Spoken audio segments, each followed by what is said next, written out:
pessoal, mais uma discussão de caso falando em ecocardiografia avançada, né? Aqui na ECOP Academy. E hoje eu trouxe um caso bastante interessante, né, cara? Porque a gente tem que discutir a ecocardiografia avançada em cenários onde ela realmente nos auxilia a definir diagnósticos diferenciados, né?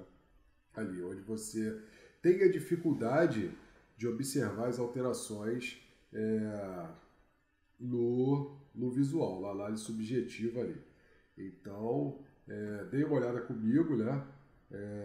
Nesse coração, deixa eu dar uma chegada aqui para o meu outro monitor, e aí a gente vai começar a conversar, ok? Então é isso, galera. Aqui a gente está vendo o apical 4 câmaras, né? Obviamente. E aí, um coração que tem uma condição contrátil, a frequência cardíaca de 52 batimentos ali. E o que me chama um pouco a atenção é essa trabeculação em ponta aí, nesse coração. Então eu vou dar algumas dicas, né, sobre esse coração ao longo da nossa análise aqui. Então, vamos ver as outros cortes, né? Apical 2 câmaras, beleza, e o apical 3 câmaras, ok? Se eu for analisar subjetivamente a fração de ejeção, a fração de ejeção normal, né? Uma fração de ejeção normal, acho que não vamos ter divergências nesse tipo de observação que eu fiz agora, ok?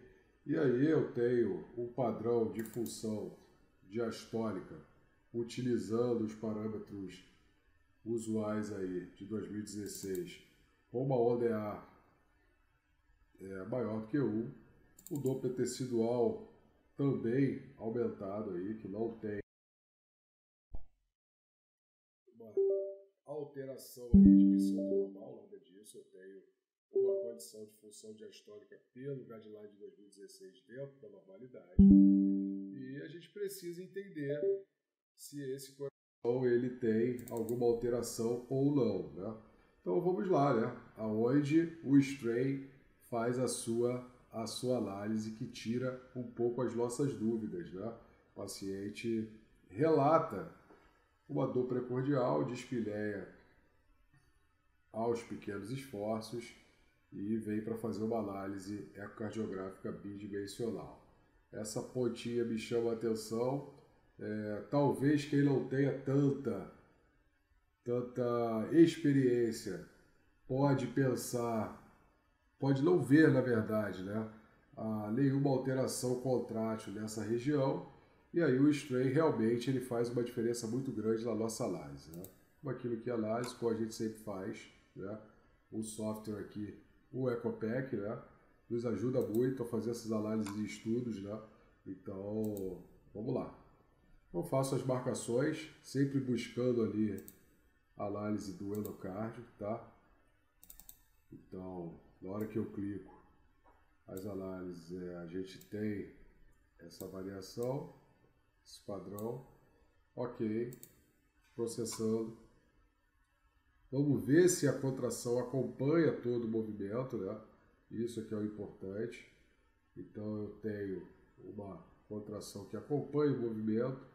Eu não vejo, a gente perdeu um pouquinho aqui na parede antero-lateral, então deixa eu recalcular, ok? Às vezes não é o melhor corte, né?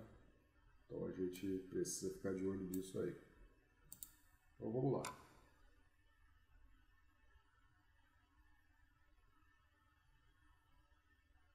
Ok, ele aprova todo o processo, então a gente tem aí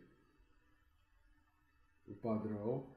Veja, naquela região de apical, eu tenho uma alteração do strain aqui significativa com pós-contração sistólica, né?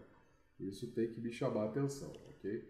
Mas vamos seguir aqui, ó. Para quem não conhece, a pós-contração sistólica, você tenta contrair e ele vai fazer uma tentativa de contração e também apresenta um pico contrátil pós-fechamento da válvula aórtica, né? Esse tracinho aqui do meio. Beleza, pessoal?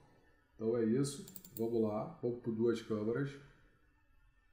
Então eu clico em cima da imagem do 2, vou aprovar essa imagem e vou calcular o strain do 2 aqui. Eu venho no 2D Strain, duas câmeras, bem simples, é um mecanismo muito simples de análise, tá?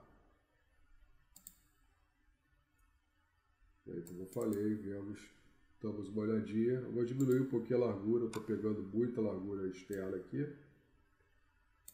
Sempre o ajuste, né, para você ter toda a análise do endocárdio bonita aqui. E ok. Processo. Vamos lá, vamos ver se ele acompanha todo. Ó, ele está me dizendo que aqui na pontinha eu não tenho mais. Eu acho que ele está acompanhando, então eu vou provar, ok? Beleza, eu tenho aquele padrão também na região de ponta, como a diminuição do strain. Será que eu tenho pós-contração sistólica, né? A gente sabe que a pós-contração sistólica fala muito a favor da doença coronária, ok?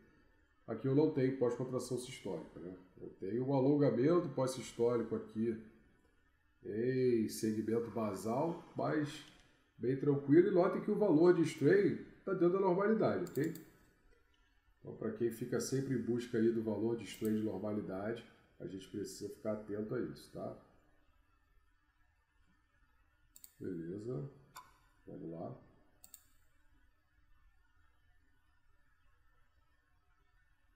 E o 3 câmeras, tá?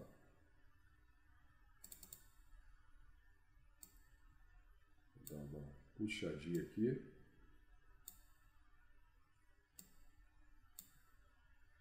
Beleza, vamos que vamos, né? Dá uma olhada se a marcação ficou bem feita, ele aprovou. Aqui quando eu falo que ele aprovou, pessoal, é o seguinte, né? Aqui todas as marcações embaixo elas estão liberadas. Se ele não tivesse aprovado, ela apareceria assim, ok? Então aprovo também. E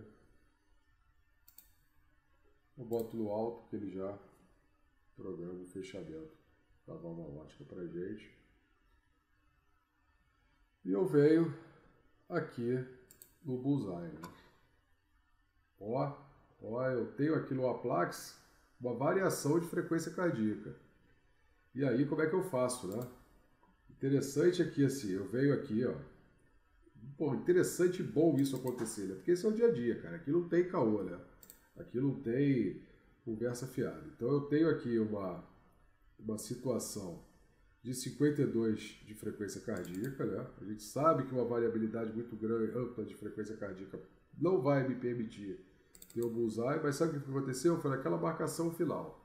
Aquela marcação final a gente perdeu a análise. Eu vou botar aqui direto, sem perder aquela marcação final ali. E aí vocês vão entender o que eu estou falando, tá? Fazer um ajuste aqui. E isso vai acontecer no dia a dia de vocês, né? Por isso que a dica que a gente dá é sempre marcar ali umas 2, 3 análises, 3 imagens, ficar de olho na variabilidade de frequência cardíaca, para que isso não prejudique vocês depois. E fiz só um corte, e aí você não consegue ter um bullseye, e aí é ruim, ok? Então vamos lá. Aí a gente conseguiu fazer, foi só aquele probleminha ali. Notem, strain longitudinal global 22,5, só que região de parede anterior, segmento médio e apical, com diminuição do valor de strain, principalmente com um valor muito alto em base, né? E aí vocês vão ver como é que o coração trabalha também quando acontecem essas situações. E aí eu também tenho na parede anterolateral. Esse paciente ele é um paciente portador de doença isquêmica, jovem, usuário de hormônio. Esse paciente ele tem 30 anos, né? 30 anos e usuário de hormônio, fez um infarto, né? Fez um infarto durante o uso de esteroide, sem nenhuma outra história familiar, sem mais nenhuma outra alteração que fosse condizente a isso aí. Então a gente sabe que o hormônio esteroide ele faz uma hemoconcentração, ele altera os padrões do lipidograma, ele pode estar associado a efeitos trombogênicos, então a gente precisa ficar de olho nisso, né? É uma situação que pode acontecer, e aí a gente tem aquele padrão contrátil, a função diastólica, se eu fosse utilizar o guideline ali dentro da normalidade, e agora também, mesmo que o valor, a gente veja que tem essa alteração do strain, pelo valor do strain, eu tenho que continuar seguindo aquela linha, né? E aí a gente vai ter aulas aí para discutir função diastólica, então, com várias observações dos colegas, principalmente aí do professor Castilho, dando toda a sua experiência aí no ponto mais difícil que eu acho, que é analisar a função diastólica. Mas veja, se você não viu lá no início que tinha essa alteração contrátil, o strain está mostrando para a gente. E quando eu venho aqui no trabalho biocárdico, olha que legal, né? A gente observou ali um ponto interessante que o segmento basal da parede anterior, ele trabalhava com muita deformação, ok? Então, eu precisava entender como é que o coração faz isso, né? O coração, eu costumo dizer o seguinte, o coração dá o jeito dele, olha aí, galera. Uma pressão de 120 por 80, ou seja, um valor de pós-carga normal, só que eu tenho regiões trabalhando para compensar a região que não trabalha aqui, não tem eficiência de trabalho nessa região, ok? Porque se eu ver aqui no avançado, eu consigo analisar as regiões, olha aqui. Essa região não trabalha, essa região também tem um trabalho deficitário, e as outras regiões têm que trabalhar para compensar isso. Será que até quando esse trabalho excessivo de outros segmentos vai fazer com que eu tenha uma boa eficiência? Que eu ainda mantenho uma eficiência de 96%, porém, a gente sabe que esse padrão aqui de bullseye do trabalho miocárdico, com essas áreas onde a gente não tem o maior trabalho em ponta, não tem um padrão evolutivo ascendente, quando eu falo ascendente, das regiões basais para a ponta, ele não está dentro de uma funcionalidade, dentro de um padrão de homogeneidade, eu vou tendo uma piora dessa condição desse paciente ao longo do tempo se a gente não tratar e não intervir aqui. Beleza, pessoal? Então, assim, caso muito legal, mostrando a eficiência das técnicas avançadas, e é isso que a gente quer. A gente quer que a técnica avançada ela seja usada na nossa dificuldade e nos ajude a definir diagnósticos, né? Então, isso é muito importante. Uma outra coisinha aqui, para a gente fechar, que eu gostaria de ver, é como é que está o índice de pós-contração sistólica, né? A gente observou que tinha aquela alteração e assim, eu preciso dar uma olhada aqui de como é que está isso, né? Deixa eu ver aqui. Então aqui, ó, eu posso analisar aqui, eu venho no índice pós-sistólico. Então, veja, eu não vejo alteração aqui. Então eu preciso realmente olhar o traçado. O traçado é muito importante aqui, ó. Faz uma contração e faz outra posterior. E a gente observa esse padrão, tá? Muito característico da doença isquêmica. Eu não tenho ele em todas as regiões onde foi alterado a minha função e a minha deformação, porém, assim, é isso mesmo, a gente não vai ver isso em todos os pacientes, só que notem, o que é mais importante, né? Strain longitudinal global de 22,5.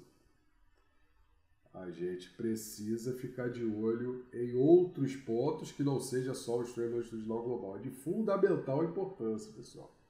E um PSD aqui também um pouquinho alterado. Então a gente vai conversar muito sobre PSD depois. E fica a dica, né, galera? A gente precisa sempre estar de olho nesses detalhes. O detalhe faz total diferença. Então, se eu tenho essa alteração do strain daquela região, eu tenho um padrão de pós-contração, eu tenho uma imagem que eu tinha uma dúvida, o strain me ajuda muito nesse processo aí. Beleza? Mais uma discussão de caso, hoje com um casinho aí de doença coronária, né? Acho que vocês vão gostar. Acompanhe a gente, clica no canal e vem tirar as dúvidas, vamos trocar umas ideias e sempre aqui nesse ponto aqui comigo a gente vai estar conversando sobre ecocardiografia avançada. é uma paixão e assim, eu acho e acredito muito nisso. Ela tem que ajudar a gente a definir condições que não são tão simples da gente estar observando. Se eu tenho uma aneurisma de ponta, uma cardiopatia isquêmica e coisa e tal, então assim, se já tivesse definido para mim, realmente o strain ele não vai ser fundamental, mas em algumas situações ele ajuda muito, ele é muito significativo. Beleza, galera? Um abraço toda a família da Encop Academy.